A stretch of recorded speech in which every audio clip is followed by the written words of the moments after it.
My name is Thomas Gallagher, and I have been diving in the world's most unforgiving and dangerous waters for over 20 years. Navy SEAL Team cave diving in Yucatan. Commercial saturation diving in the North Sea. Nothing prepared me for what I found 2,100 feet below the surface of Crater Lake in Oregon beneath a 50-foot slab of concrete that had been dumped there in 1943. If you visited Crater Lake, you know it's incredibly blue and pristine. The water is so clear that on a good day, you can see 140 foot down. What you may not know is that the lake has been off limits to recreational diving since 1987, and the northern quarter has been a completely restricted zone since World War II. If you ask for the official reason, it's to preserve the lake's extremely sensitive ecosystem. The real reason is that there's a second crater they don't want anyone to find. Before continuing, don't forget to like the video and subscribe to our channel. Those who want to support us further can become Super Hatton, which is extremely important for our development. Now, if I continue, I'm violating the federal confidentiality agreement by telling you all this, and I'll probably lose my pension. Who knows? Maybe I'll even be prosecuted. But after what happened to the research team last month, after what came out of the concrete, someone needs to know the truth. I came to Crater Lake in 2004, fresh out of commercial diving, looking for something quieter after 8 years of decompression chambers and North Sea storms. The National Park Service needed experienced technical divers for their research and recovery operations. The pay was government standard, which meant terrible, but the location was paradise, or so I thought. My first indication that something was off came during orientation. Dr. Patricia Mills, the head of aquatic research, pulled me aside after the standard safety briefing. "Tom, I need to be clear about something," she said, her voice lower than necessary in the empty conference room. "Your credentials are impressive. That's why you're here. But there are areas of the lake that are absolutely off limits, even to you. Especially to you." I laughed. After diving to 600 feet in the North Sea, after recovering bodies from submarine disasters, what could possibly be off limits in a volcanic lake in Oregon? "The North Quadrant," she continued, pointing to a laminated map on the wall. "From Cleetwood Cove to Pumice Point. No diving, no sonar mapping, no exceptions. It's been restricted since 1943. Ecosystem protection?" I asked, though something in her expression told me otherwise. "Sure," she said, but her eyes said something different. Ecosystem protection. The first few months were routine. I led tourist dive groups in the approved areas, conducted water quality tests, helped with the occasional search and rescue. Crater Lake was everything the brochures promised. Pristine, untouched, almost supernatural in its clarity. The water was so pure it was actually painful to keep your eyes open in it without a mask. But I kept noticing things that didn't add up. First was the old man of the lake. If you don't know, it's a 30-foot hemlock log that's been floating vertically in the lake for at least 120 years. It moves around the lake seemingly at random, sometimes against the wind, sometimes in dead calm. The tourists love it. The scientists explain it away as a unique balance of waterlogged wood and temperature differentials. But I watched it for weeks, tracked its movements. The old man wasn't moving randomly. It was patrolling. It would drift toward the North Quadrant, reach an invisible boundary about 200 yards from the restricted zone, then turn back every time, like it was programmed or warned or afraid. Then there were the sonar readings. Crater Lake's maximum depth is officially 1,943 feet, measured at a point called Deep Rover. But when I was doing routine bottom mapping in the approved zones, I kept getting ghost returns. Faint echoes suggesting something deeper, something that shouldn't exist in a volcanic caldera. I started doing my own research in my off hours. The lake's geological history is well documented. Mount Mazama erupted 7,700 years ago, collapsed in on itself, and gradually filled with rain and snow melt. Simple, clean. Except volcanic calderas don't typically have secondary formations 200 feet below their primary bottom. And they definitely don't have perfectly circular depressions that look more like impact craters than volcanic features. The real breakthrough came from an unlikely source. Jim Harrison, a maintenance worker who'd been at the park for 30 years, found me one night at the Rim Village cafeteria. He was drunk, which was unusual for Jim, and he had something to tell me. "You're the new dive guy," he said, sliding into the seat across from me. "The one with all the Navy credentials." I nodded. "My dad worked here during the war," he continued, his words slightly slurred. "Construction crew, civilian contractor for the Navy." That caught my attention. The Navy at Crater Lake. Jim pulled out his phone, scrolled through photos until he found what he was looking for. A black and white image of men in 1940s work clothes standing next to what looked like industrial pumping equipment. Behind them, Wizard Island was clearly visible.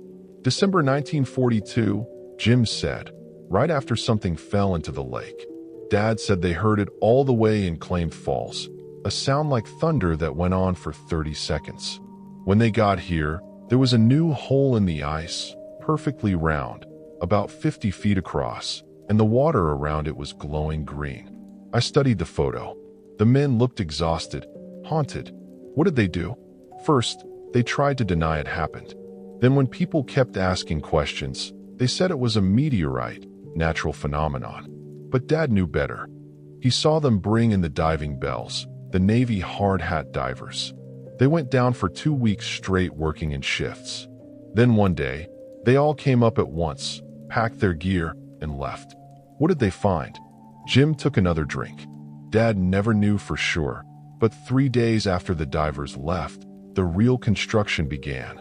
They brought in cement trucks, hundreds of them, ran them 24 hours a day for 6 months, poured concrete directly into the lake through pipes, 50,000 tons of it.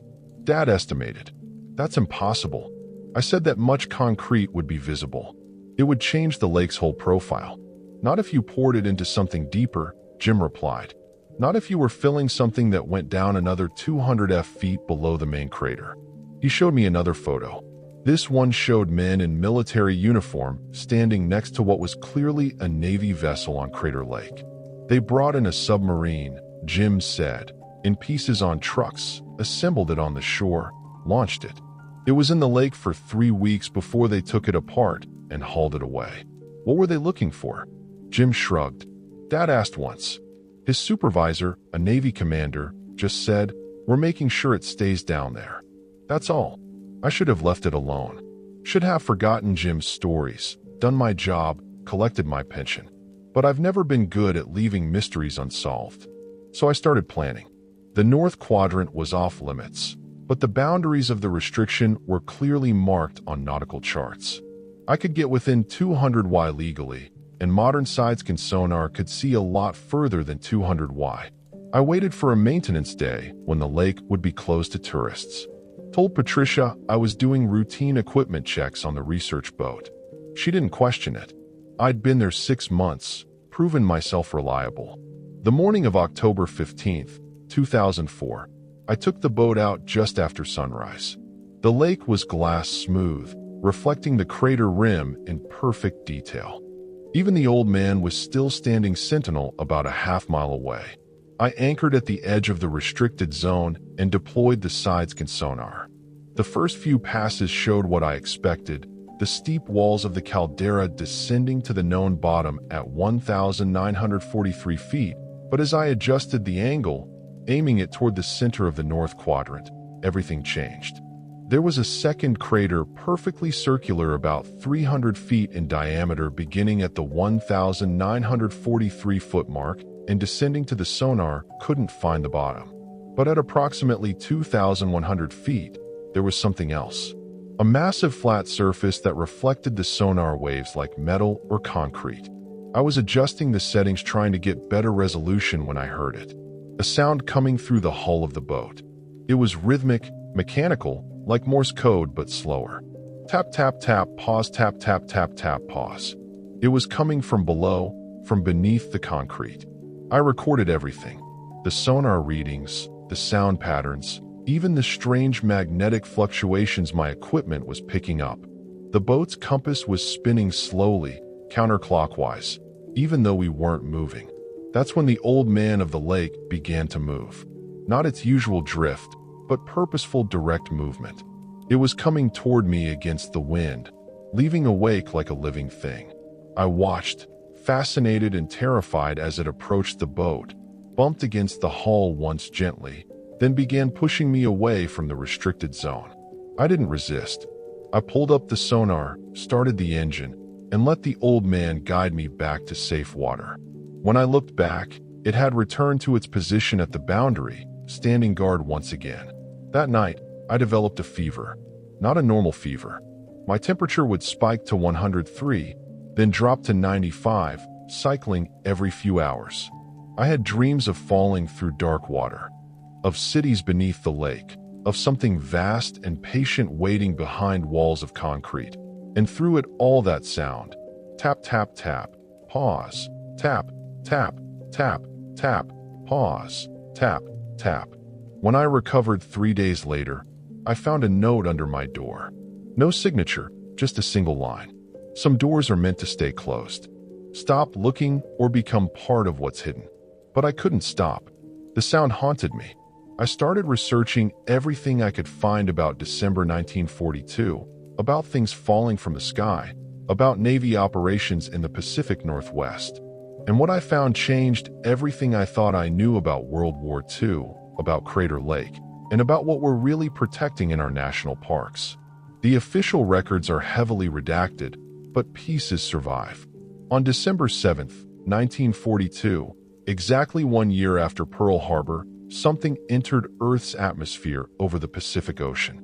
It was tracked by 3 separate radar stations, moving at impossible speeds, changing direction in ways that violated physics. It was headed east toward the American mainland. The military scrambled fighters from McCord Field, but they couldn't intercept it. It was too fast, too high. Then at 0247 hours, it suddenly descended almost vertically directly into Crater Lake.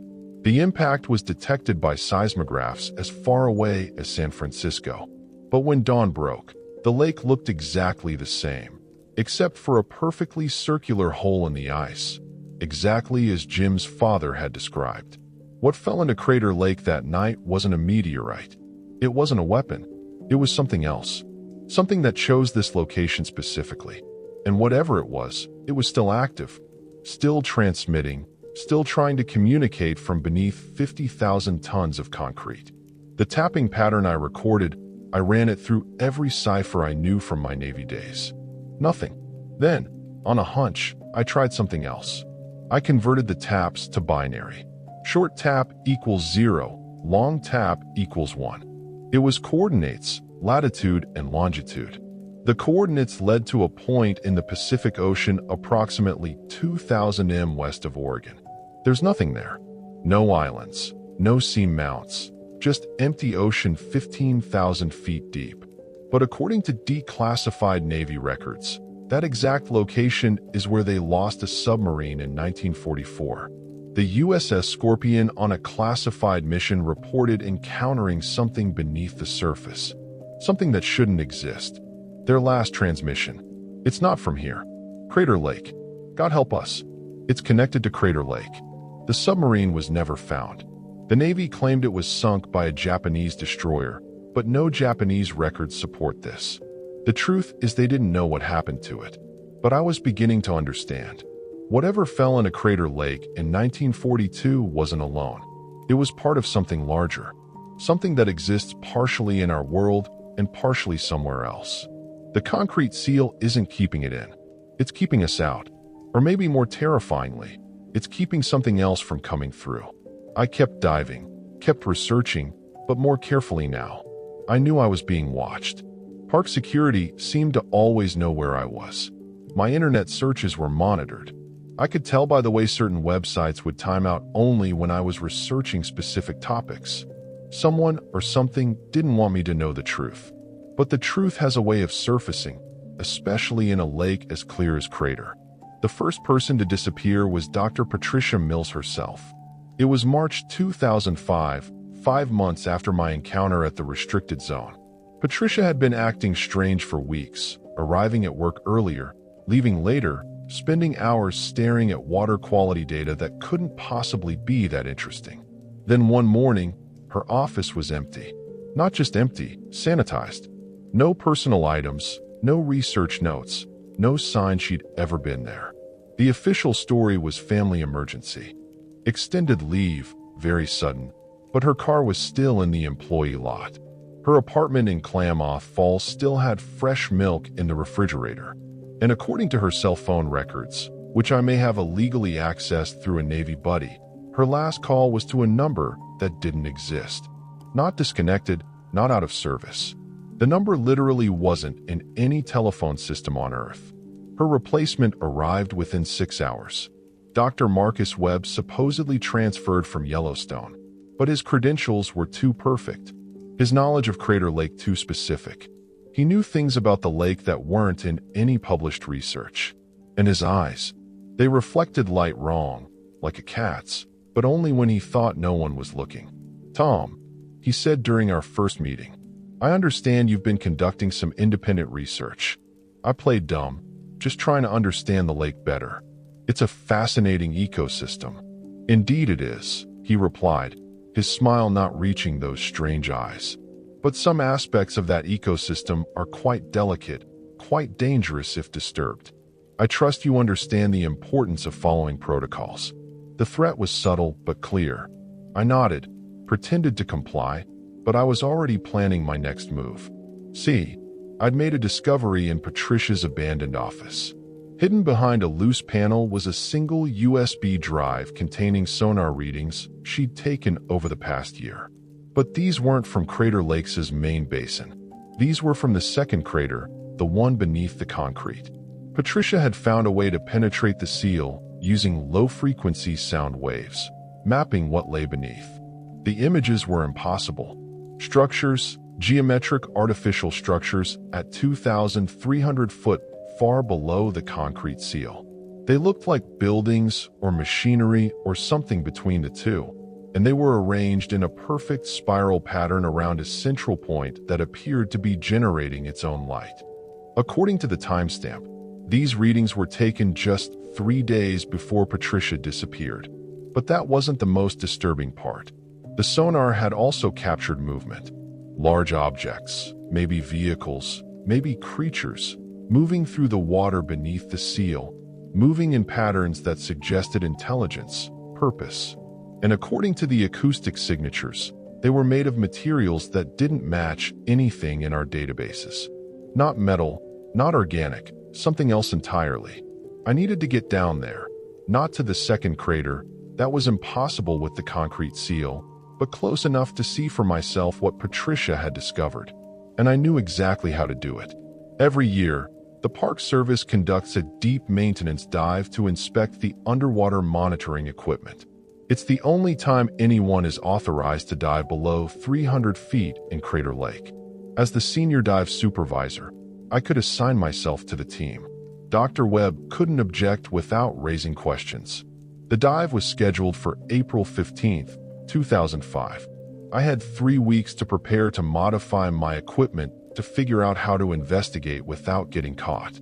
I also needed a dive partner I could trust, someone who wouldn't report irregularities. I found him in Jake Martinez, a young ranger who'd been asking too many questions about the North Quadrant restrictions. "You know something's wrong here," I told him over beers at the Prospect Hotel. "You've seen the classified zones, the military presence that shouldn't exist in a national park." Jake nodded slowly. "My grandfather was Klamath. He told me stories about this lake, about why the tribe never fished here, never swam here. They called it the Lake of the Inverted Mountains, said there was another world beneath the water, a mirror of our own, but wrong, twisted. Want to see if he was right." Jake didn't hesitate. "When do we dive?" April 15th came gray and cold with a mist that turned the lake into a void of blue, white, nothing. Perfect conditions for what we planned. The official dive was to inspect monitoring station Delta 7 at 400 feet, but Delta 7 was only 500 yards from the edge of the second crater. With the right equipment and timing, we could reach it. We descended slowly, following protocols. For the first 200 feet, the water was so clear, it felt like flying through blue space. At 300 feet, the pressure began to affect our equipment in strange ways. My dive computer started showing impossible readings, negative depths, times that hadn't happened yet, water temperatures that fluctuated between freezing and boiling. At 400 feet, we reached Delta 7. I signaled to Jake, and we began our real mission. We swam north toward the forbidden zone, our modified rebreathers giving us the gas mix we needed for the depth. The water grew colder, denser, and something else, charged like the moment before lightning strikes. At 450 feet, we saw the edge. The main crater's bottom simply ended, dropping away into a perfect circular void. But it wasn't dark down there. There was light, a sick greenish phosphorescence that seemed to come from everywhere and nowhere. And the water itself was different. It shimmered, twisted, formed patterns that hurt to follow with your eyes. Jake tapped my shoulder, pointed down. There, perhaps 100 feet below us, was the concrete seal, but it wasn't solid anymore. Cracks ran through it like a spiderweb. And through those cracks, that green light pulsed rhythmically, like breathing, like a heartbeat. I deployed my camera, started recording. Through the zoom lens, I could see more details. The cracks weren't random. They formed patterns, symbols, almost like writing. And there was something else. Movement beneath the concrete. Shadows that didn't match any fish or debris. Shadows that moved with purpose. Then we heard it. The same tapping I'd heard months before, but louder, clearer. It was coming from directly below us, from something pressed against the underside of the concrete. But now I could hear more voices. Hundreds of voices speaking in languages that predated human speech, singing songs that made my bones resonate. Jake grabbed my arm, pointed to his gauge. We were almost out of bottom time, but as we turned to leave, I saw something that still haunts my dreams. A face, human, or once human, pressed against one of the larger cracks in the concrete. The eyes were gone, replaced by that green phosphorescence. The mouth was open in a silent scream or song, and I recognized it. It was Patricia Mills. She saw me. I know she did. Her mouth moved, forming words I could somehow understand, despite the water, despite the impossibility. Don't let them surface. The seal is failing. 2 more months, maybe less. They're not from here. They're from below, from the first Earth, from before the sky changed. Stop them or join us. Then she was gone, pulled back into the green light by something I couldn't see and didn't want to. We ascended fast, too fast, risking decompression sickness in our need to escape. At 200 feet, Jake started convulsing. Nitrogen narcosis, I thought at first, but his eyes had that green tint, and when he spoke, it wasn't his voice. The deep ones remember, he said in a tone like grinding stone. Before your kind walked, we swam. Before your sun burned, we dwelt in the dark between stars. The gate opened soon. The concrete cannot hold. 7,700 years of waiting. And now then Jake was himself again, gasping, terrified. We made it to the surface, to the dive boat where Dr. Webb was waiting. Equipment malfunction, I reported. Had to abort the inspection. Webb studied us. Those cat eyes seeing more than they should. Of course, these depths can be treacherous. Perhaps you should restrict yourself to shallower waters from now on. That night, Jake disappeared. His room was empty, his gear gone. The official report said he transferred to another park, but I knew better. I'd seen what happened to those who saw too much. Patricia, now Jake, I would be next unless I was very careful. I developed the footage from the dive in secret using an old film lab in Portland, where I knew the owner wouldn't ask questions. What it showed confirmed everything and explained nothing. The structures beneath the seal were clearer in still frames, definitely artificial, definitely inhabited, and in one frame, caught by accident as I panned the camera, something huge moved through the green light. It had tentacles or cables or both. It had eyes that were also machines. It was impossible and absolutely real. I started researching everything I could about December 7th, 1942. Not Pearl Harbor, the other December 7th, the one at Crater Lake. I found fragments in military archives, witness testimonies that were never officially filed. A farmer in Fort Klamath reported seeing a star falling upward just before the impact. A Native American elder spoke of the sky opening backwards. A child in Medford drew pictures of angels made of metal and water the night it happened. But the most revealing discovery came from an unexpected source. In the Klamath County Library, in a book about local geology that hadn't been checked out since 1963, I found a handwritten note tucked between pages about Crater Lake. They didn't come from space. They came from below. The impact was an eruption, not a crash. Check the seismic records for December 6th, not December 7th. I did, and what I found changed everything. On December 6th, 1942, at 11:47 p.m., seismographs across the Pacific Northwest recorded something unprecedented. Not an earthquake, but a regular rhythmic pulsing from deep within the earth. It lasted exactly 3 hours and 33 minutes, ending at 3:20 a.m. on December 7th. 7 minutes later, the object entered Crater Lake. It hadn't fallen from the sky. It had been pushed up from below, from deep within the earth, emerging through the lake because the water provided the path of least resistance. The Navy knew this. That's why they sealed it with concrete instead of trying to retrieve it. They weren't keeping something in. They were keeping something from coming out. But concrete doesn't last forever, especially not when what's beneath it has been patiently dissolving it for 63 years. I compiled everything: photos, sonar readings, historical documents, Patricia's research onto encrypted drives. I hid copies in 5 different locations, sent one to a journalist I trusted, kept one with me always. I knew they were watching me now, knew my time was limited. The last straw came in June 2005. I arrived at work to find a new assignment waiting. Immediate transfer to a research station in Alaska. Effective immediately, non-negotiable. They were removing me just like Patricia and Jake. But I wasn't going quietly. That night, I broke into the restricted zone. I took a kayak, no motor to alert security, paddling through moonless darkness, guided only by GPS. The old man of the lake was there as always, but this time it didn't try to stop me. It just watched a silent sentinel that had given up its post. When I reached the coordinates directly above the second crater, I dropped a weighted camera, letting it sink to the concrete seal 2,100 feet below. What it recorded in those depths still gives me nightmares, but also hope. Because while the seal is failing, while those things are trying to break through, something else is fighting them. The old man of the lake isn't just a log. It's a marker, a warning placed there by the Klamath people generations ago when they first discovered what lurked beneath.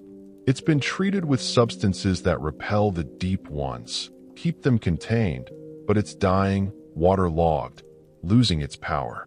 And when it finally sinks, when that last guardian fails, the seal won't matter anymore. The camera I dropped recorded for exactly 47 minutes before something destroyed it. But those 47 minutes revealed the truth about what's been hiding beneath Crater Lake since before recorded history. The footage started normal enough.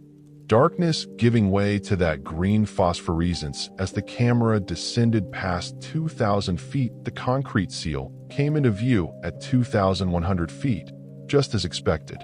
But the cracks were wider now, some large enough for a person to fit through. And through those gaps, the camera captured something that shouldn't exist. A city, an inverted city built into the rock beneath the lake, hanging like stalactites, but with purpose, with design. The architecture was wrong. Angles that folded in on themselves. Surfaces that were simultaneously convex and concave. Structures that seemed to exist in more than 3 dimensions. And it was inhabited. The things that moved through that city weren't human, had never been human. They were something older, something that evolved in the deep places of the earth before the continents formed. Some looked like jellyfish made of living metal. Others resembled mechanical squids with too many eyes. But the worst were the ones that looked almost human until you noticed the details. The extra joints, the gills that were also mouths, the eyes that opened into infinite depth, and they were building something, a machine, or maybe a creature. It was hard to tell. It sat at the center of the underwater city, pulsing with that green light, growing larger with each pulse, fed by tubes or veins that connected to the cracks in the concrete, drawing something from our world into theirs. The camera's hydrophone picked up their communication, not language as we understand it, but harmonics that conveyed meaning directly to the brain. I had to stop watching the footage several times, my nose bleeding, my head feeling like it might split open. But I understood fragments. The barrier weakens. 7,700 rotations complete. The surface dwellers have forgotten the treaty. Time to reclaim the upper waters. Then at minute 43, something looked directly at the camera. It had been human once. I could see traces of a Park Service uniform fused into its translucent skin. It spoke in English and Patricia Mills' voice. "Tom, you found us. Good. You need to understand. We didn't disappear. We were recruited. The city needs interpreters, beings that can exist in both states. The concrete wasn't meant to imprison them. It was meant to give us time. Time to evolve. Time to adapt. Time to prepare for coexistence." The figure that had been Patricia moved closer to the camera. The entity that emerged in 1942 wasn't an invasion. It was an ambassador. They've been here longer than humans, Tom. This is their planet, too. We just forgot the agreement our ancestors made. But they remember. They always remember. The seal will fail in 72 days. When it does, they'll rise. Not to conquer, but to reclaim their place in the upper world. The question is, will humanity remember how to share? Or will we fight a war we can't win against beings that were ancient when our species was young? Then something massive moved past the camera. A tentacle or appendage the size of a subway train, covered in eyes that each reflected a different version of reality. The camera shook, sparked, and died. 72 days. That gave us until late August 2005. I tried to warn people, sent the footage to news stations, government agencies, anyone who might listen. Most ignored it as a hoax. The few who took it seriously disappeared within days. Their existence scrubbed from records as thoroughly as Patricia's had been. Dr. Webb called me into his office on July 1st. "Tom," he said, "those inhuman eyes studying me. You've seen what's below. You understand what's coming. We'd like to offer you a choice." "What kind of choice?" "Join us. Undergo the transition, become a bridge between worlds, or stay human and watch your species struggle to comprehend what's about to happen. You're one of them." He smiled, his face briefly flickering to show something else underneath. Scales, gills, the suggestion of tentacles. I'm both. I volunteered in 1987 when we first understood what was down there. The government has been preparing, Tom. Not for war, but for integration. Some of us have already changed, already adapted. We're the translators, the peacekeepers for what's coming. And if I refuse, then you continue your work with our blessing. Document what happens. Be a witness. Someone needs to record the truth, even if most won't believe it. I chose to remain human, to remain a witness. Webb seemed unsurprised, almost approving. "The old man of the lake chose you," he said cryptically. "It doesn't guard the seal. It guards the stories. When it finally sinks, someone needs to remember why." Over the next 2 months, I documented everything. The increasing seismic activity beneath the lake. The growing cracks in the concrete visible even from the surface on calm days. The strange behaviors of animals around the lake. Birds flying in impossible patterns. Fish swimming in perfect spirals. Insects forming geometric shapes that hurt to perceive.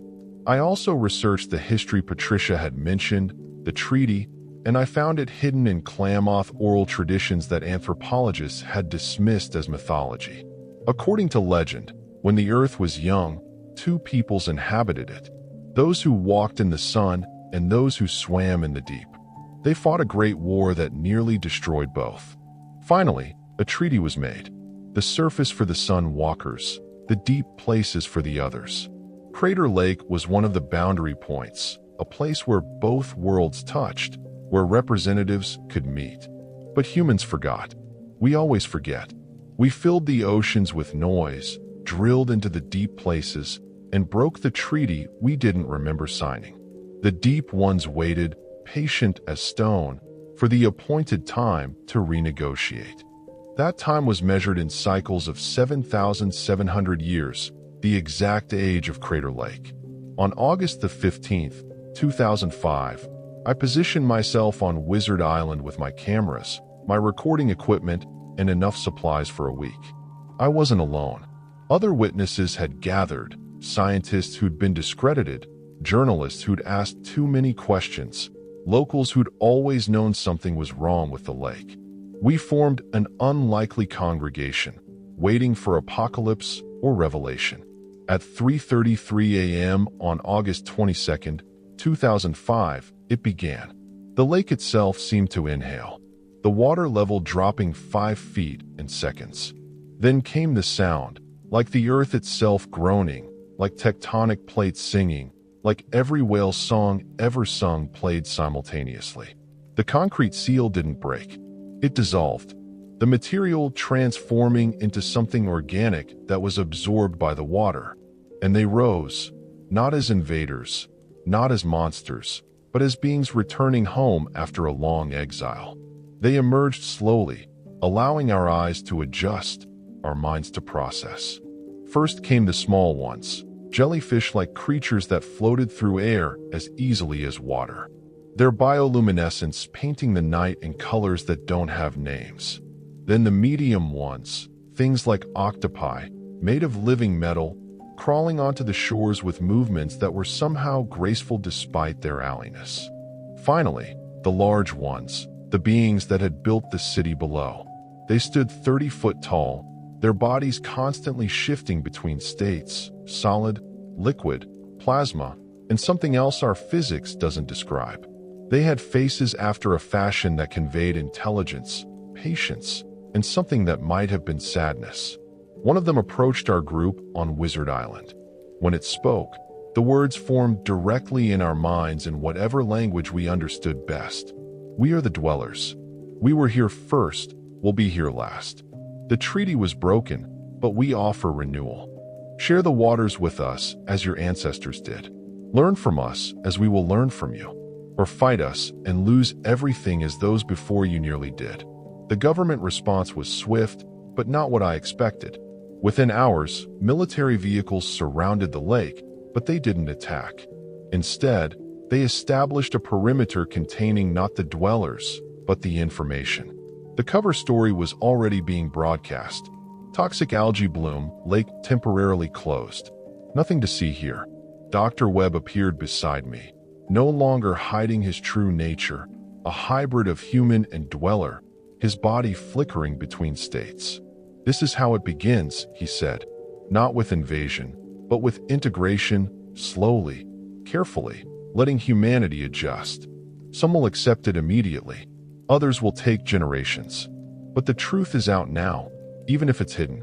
The lake has 2 craters again, 2 peoples, 2 futures intertwining. But the dwellers had underestimated human fear and ignorance.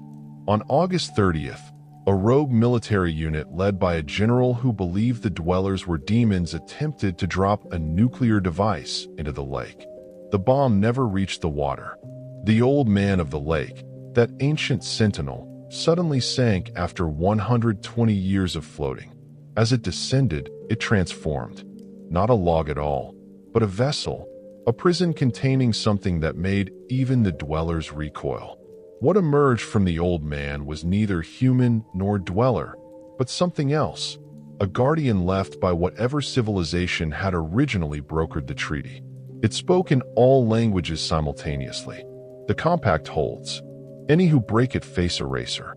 The nuclear device vanished. Not exploded, not disarmed, erased from existence.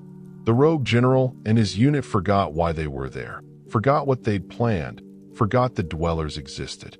Only those of us who'd accepted the truth retained our memories. That's when I understood. The real secret of Crater Lake wasn't the dwellers, or the second crater, or the concrete seal. It was the guardian in the old man, the enforcer of a treaty older than human civilization. It had been watching, waiting, ensuring both sides honored the agreement. And now that the treaty was being renewed, it would continue watching. The dwellers returned to the lake mostly. Some remained on the surface, working with the government to establish formal relations. The lake was reopened to tourists within a month, though the North Quadrant remained restricted. Visitors came, took pictures, never noticing the shadows moving beneath the surface, never seeing the lights deep below that pulsed in patterns that were almost language. But some of us know, some of us watch, some of us document, because this is just the beginning. Crater Lake was the first point of contact, but there are others. Every deep lake, every ocean trench, every cave system that goes down far enough eventually connects to their realm. The dwellers are everywhere beneath us, have always been there, waiting for humanity to mature enough to accept that we're not alone on Earth. We never were. I'm recording this final testimony from a location I can't disclose. 18 years after the events of August 2005. If you're watching this, it means the second phase has begun and the world needs to know what really happened at Crater Lake and what's about to happen everywhere else. The integration appeared successful at first. The dwellers kept to the deep waters, only occasionally surfacing at night when the tourists were gone. The government created a new classification, Ultra Blue, higher than Top Secret, specifically for dweller-related operations. I was recruited as a civilian advisor, one of the few humans who'd had direct contact and retained their sanity. But by 2010, things started to go wrong. It began with the missing research team. 5 scientists from the Ultra Blue program descended to the Dweller City in a specially designed submersible. They were supposed to stay for 48 hours. They never came back. The Dwellers claimed they'd chosen to undergo transformation, but the video feed told a different story. In the final transmission, the team was screaming about the ones below the Dwellers, about something older and hungrier that the Dwellers themselves feared. That's when I learned the truth about the hierarchy of the deep. The Dwellers weren't the first inhabitants of Earth's hidden places. They were refugees themselves, fleeing from something they called the primordials, beings that existed before physics settled into its current configuration, when reality was more fluid, more alive. The Dwellers had sealed the primordials away deeper than deep in places where even they feared to go. But our drilling, our seismic surveys, our curious exploration had weakened those seals, too. Dr. Webb, increasingly more dweller than human, took me to the lake one night in September 2015. We descended in a biomechanical craft that was part submarine, part living organism. The journey to the Dweller City was remarkable enough. Breathing walls, navigation by thought, pressure that should have killed us but didn't. But Webb took us deeper to the original bottom of Crater Lake below the Dweller City to a place they called the First Seal. It was a massive disk of material that wasn't quite matter covered in symbols that hurt to perceive directly. And it was cracking. Not physically cracking in dimensions we don't have words for. Through those cracks, I could see large field taste, something that made the Dwellers seem as familiar as house cats by comparison. This is why we really surfaced, Webb explained, his voice a harmony of human and alien tones. Not to reclaim territory, but to warn you, to prepare you. The primordials are waking. Every nuclear test, every fracking operation, every deep core sample has been like an alarm clock to them. We estimate you have had perhaps 50 years before they break through. What happens when they do? Webb's form shuddered, a fear response that transcended species. Reality becomes negotiable. Physical laws become suggestions.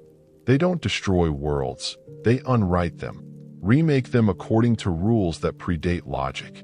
That's when the government made the decision that changed everything. Operation Deep Seal was authorized in 2016. The plan was insane. Detonate precisely controlled nuclear devices at strategic points around the globe. Not to destroy the primordials, but to fuse the geological barriers holding them back. Turn the Earth's crust into a prison of melted rock and radiation. The dwellers agreed to help, not because they trusted us, but because the alternative was worse. I was part of the observation team at Crater Lake when they tested the first device. Not in the lake. That would have been too dangerous, but in the deepest part of the Mariana Trench. The explosion was unlike anything our models predicted. It didn't just fuse rock. It fused spaceme itself, creating a barrier that existed in multiple dimensions simultaneously. It worked. The primordial signatures went quiet. The cracks in the first seal began to heal. But there was a cost. The barriers we created didn't just keep the primordials in. They kept everything in. The dwellers found themselves trapped, unable to move between deep places as they had for millions of years. Crater Lake became not a meeting point, but a prison. They didn't take it well. The first sign of dweller retaliation came in 2018. Every fish in Crater Lake died simultaneously, floating to the surface in a pattern that spelled out a message in a dozen languages. You have betrayed the treaty. Then came the dreams. Everyone who'd ever swam in Crater Lake began having the same nightmare. Drowning in air, breathing water, their bodies transforming against their will. The suicide rate in Oregon tripled. The Park Service closed the lake indefinitely, citing environmental concerns. But the real horror began in 2020. The dwellers had found a way to broadcast. Using the water itself as a medium, they could send signals through any body of water connected to the global system. Drink a glass of tap water and you might hear their whispers. Take a shower and you'd see glimpses of their city. Swim in any lake or ocean and you risked being pulled into their reality. The government tried everything. Chemical treatments, electromagnetic barriers, even attempting to drain Crater Lake entirely. Nothing worked. The dwellers weren't just in the water. They were the water existing in states of matter we couldn't separate or contain. That's when they made the offer that brings us to today. In 2023, a dweller envoy surfaced, not at Crater Lake, but simultaneously in every major body of water on Earth. The message was simple: release us or join us. The primordials wake regardless. Together, we might survive. Divided, we all become nothing.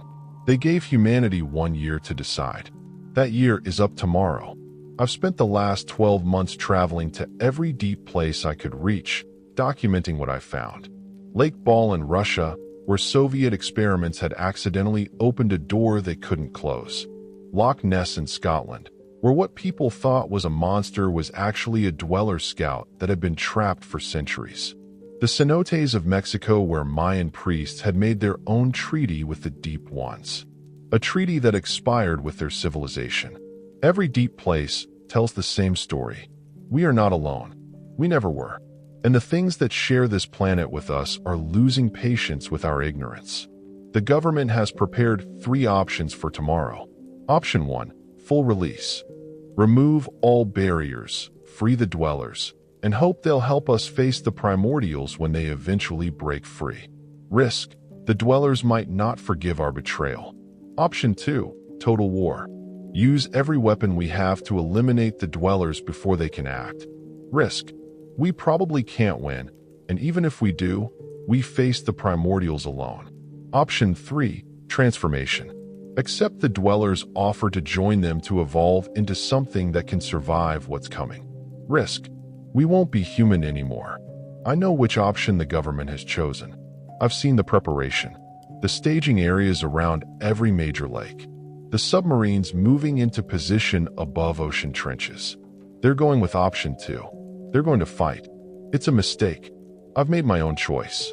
Tonight I return to Crater Lake one last time. Not as a human, not as a dweller, but as something in between, a bridge, a translator for what comes next. The transformation isn't painful, Patricia told me in my dreams. It's like being born again, but remembering everything, understanding everything. The old man of the lake has reformed, risen from the depths where it sank. But now I know what it really is.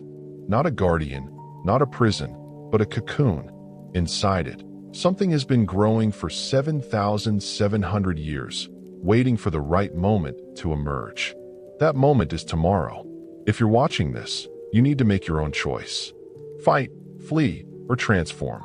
There's no wrong answer, only consequences. But know this, the age of humanity's dominance over Earth is ending.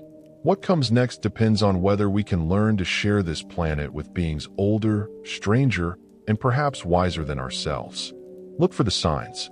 Water that flows upward. Fish that swim in perfect spirals. Reflections that show cities that aren't there yet. These are invitations, opportunities to see the world as it really is before it's too late to adapt. Crater Lake is ground zero, but every body of water deeper than 1,000 feet is a potential breach point. The dwellers are everywhere, waiting. The primordials are deeper still, stirring. And humanity stands at the threshold of evolution or extinction. I've hidden copies of all my research, all the evidence in 12 locations around the world. The coordinates are encoded in the migration patterns of birds around Crater Lake this year. The dwellers taught me that how to hide information in living systems. If the government suppresses this video, if I disappear, others will find the truth. My final dive is in 3 hours. I can already feel the change beginning. My cells remembering their aquatic origins. My consciousness expanding to perceive dimensions beyond the standard 4. It's terrifying and beautiful, like seeing color for the first time after a lifetime of blindness. To whoever finds this recording, Crater Lake's second crater was never about keeping something in or out. It was about keeping two worlds separate until both were ready to merge. That time is now. The concrete seal wasn't a barrier. It was a timer designed to dissolve after exactly 63 years when both species had developed enough to attempt coexistence. We failed the first test. The dwellers extended their hand, and we responded with fear and violence. But there's still hope. The transformation they offer isn't death. It's evolution. Adaptation to a universe far stranger and more populated than we ever imagined. The water is calling, not just at Crater Lake, but everywhere. In your tap, in your blood, in the clouds above. We are already part water, already part dweller. The transformation won't make us alien. It will make us complete. If you choose to remain human, document everything. Be witnesses to the change. Your stories, your memories, your purely human perspective will be invaluable to whatever civilization emerges from this convergence. If you choose to fight, know that you're fighting for an idea of humanity that was always an illusion. We were never alone, never separate from the rest of Earth's biosphere. The dwellers are our cousins, separated by millions of years of divergent evolution. The primordials are our ancestors, the first experiments in consciousness on this planet. If you choose to transform, find the nearest deep water. The dwellers will know you're coming. The process takes 3 days. Dissolution, reconfiguration, emergence. You'll retain your memories, your personality, but gain so much more. The ability to exist in multiple states, to perceive time as a navigable dimension, to communicate through pure thought. This is Tom Gallagher, former U.S. Navy SEAL, former Park Service diver, soon to be something without a name. Signing off from the rim of Crater Lake. The sun is setting, turning the water to liquid gold. The old man of the lake is moving again, spiraling toward the center where the second crater waits. And deep below in the city that shouldn't exist, 10,000 dwellers are singing a song of welcome or warning. I'll know which soon enough. The next time someone tells you Crater Lake is just a volcanic caldera filled with rainwater, remember this. We put 50,000 tons of concrete down there for a reason. And when it failed, we discovered that the real question wasn't what we were keeping in, but what we were keeping out, and whether we ever had the right to keep anything at all. The water remembers everything, and soon, if you choose, you can remember with it. See you in the deep.